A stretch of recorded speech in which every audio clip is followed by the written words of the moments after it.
Hey, confident ladies, it's Kate. Happy Thursday. Let me just get this situated. Let me actually put you guys up over here. How's everyone doing today? Everyone doing all right? I'm not sure if anyone, is on. Oh, look at my shirt. Mind over matter. I got this for like a few bucks at Forever 21 before I went on my vacation in March to Puerto Rico. So I want to see how everyone's doing today.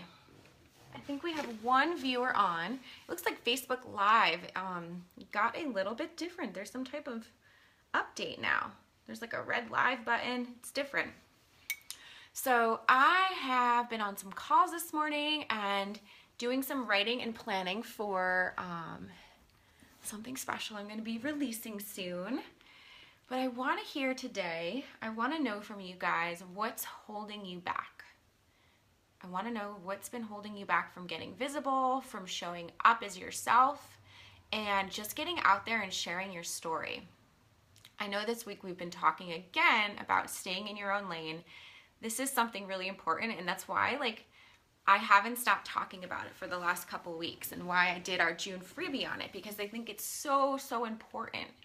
So important to stay in your own lane and to stop looking at what everyone else is doing around you, and just really get deep within and figure out what are those feelings inside? What is your intuition?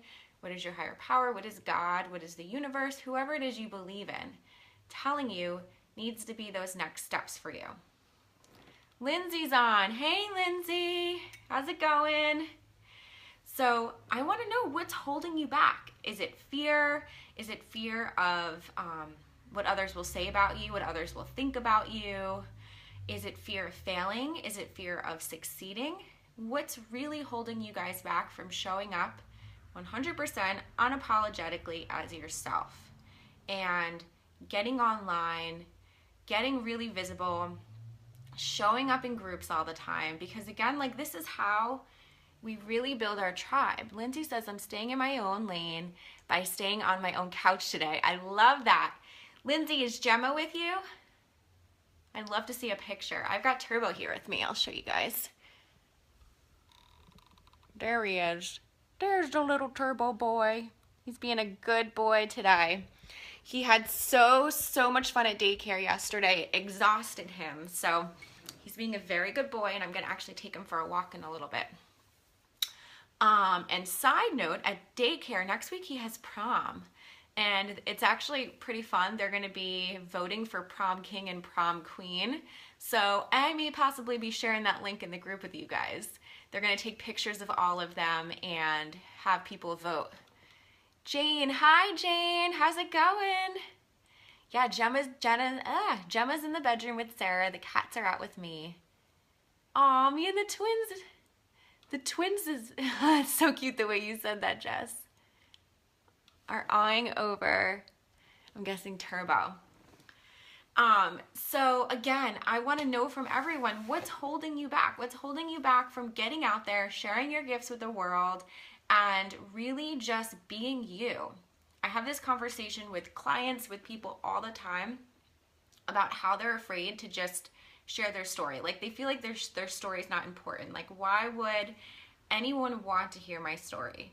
Why would anyone want to know what I went through in the past? And all of us want to know. We want to know because we connect with people through story. And that's why I'm really open. I'm just a very transparent and open person. And I'm okay with sharing my story. But I wasn't always like that, actually, to be honest. Going through the training for years to be a therapist, we were always told, do not share your story, do not share emotion, don't even wear your wedding ring, don't let them know anything about you. Just be there, to listen. And that's okay, because that's what therapy's about. It really is about just listening. But as a coach now, that was one of my huge fears last spring when I went through B school and decided that I really wanted to be transparent. I really did have a story I wanted to share, but But I was so fearful of doing it because for years and years and years, we were told, do not share your story. Do not be transparent. Do not share anything about you. You are just there to listen. So for me, it was scary. But now you see how open I am. So that's the thing. Like, if I could do it, and I like to say this all the time, if I could do it, you could do it. It was something that was instilled in me for years and years and years to not share anything. I couldn't share, like, even that I had a dog. Like, it's pretty crazy. Jessica said, twin sisters. That is so cute, Jessica. I love how you call them that. Jane said, that's cute. Twin sisters. I'm good sipping on my coffee. Yeah, I have my coffee. I drink my coffee very early every morning, actually, around like 5:30.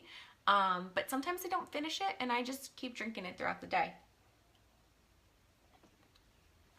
So I really want you guys to think about this today again. What's holding you back? Why are you not getting visible? Why are you not sharing your gifts? Why are you not telling your story? I have a dog. Turbo is in the mindset magic. I love that. Yeah, what is it? Is it fears? Is it insecurities? Is it maybe a story? Like, I hear this all the time. Like, someone maybe experienced something as like a child or as a teenager, or even recently, where someone just like really made fun of them, or like made them feel bad about something that they do, like made them feel weird. So now they're like really fearful to get out there. Some people are afraid because they don't want, like, maybe their friends or family to see them online, because they don't know really like the true story of like what they've gone through in their lives, and they're afraid to share that because they don't want everyone to know. And actually, one thing I talked about with a client the other day, what we brought up was, because I see this happen often, where like people don't share anything about their business on their personal Facebook page. I don't share a ton, and that's like for some other reasons, because I do have some therapy clients, so I'm pretty careful with what I do share on my personal page, just in case they were able to see. But what I like to say to people is that you can have like a limited profile. So if there are family members or friends, or you know of like lurkers who you're actually just like Facebook friends with, you can actually go and you can put them on a limited profile, and you can block your whole wall so they don't see anything. They can't tell like what you're doing. They can't tell what you're posting. So sometimes there's like these quick little fixes that we can do that will actually like get us in a better mindset. Like, sometimes it's not even like this big, I don't know, unveiling that you have to have, and like uncovering all these different things to like get into a better mindset. Sometimes it's like simple little fixes. Like, some people often forget that posting in groups, like, unless you're in that group, no one else is going to see it. So I remember in the beginning, like, I had said to my husband, like, do you see like everything I post every day? And he's like, no, like, it doesn't even look like you're on Facebook. And that's because what we talk about in these groups stays within the groups, and other people who aren't in the groups can't see them. So here's something that holds me back. How can I talk to parents about supporting their kids when I'm not actually a parent? Oh, that's a good question, Lindsay. Okay, so people would ask me that question as like a therapist before. Like, how can you help someone with schizophrenia? When I, was first in the field, I worked with people with severe mental illness. So I work with people with schizophrenia, with psychosis. I worked with people who were really addicted to drugs and alcohol. And actually, I help people who, had been in prison, had been incarcerated for a while, people who were mandated. So I had never personally gone through any of those things that they had gone through. I've never had schizophrenia. I've luckily never experienced any of those things, but I was still able to help them because of my knowledge and because of what I've learned. So if you think about like a brain surgeon, you have a brain tumor, you go to the hospital, the brain surgeon operates on you. They don't have to have a brain tumor to know how to help you and to understand the brain and understand how to fix it.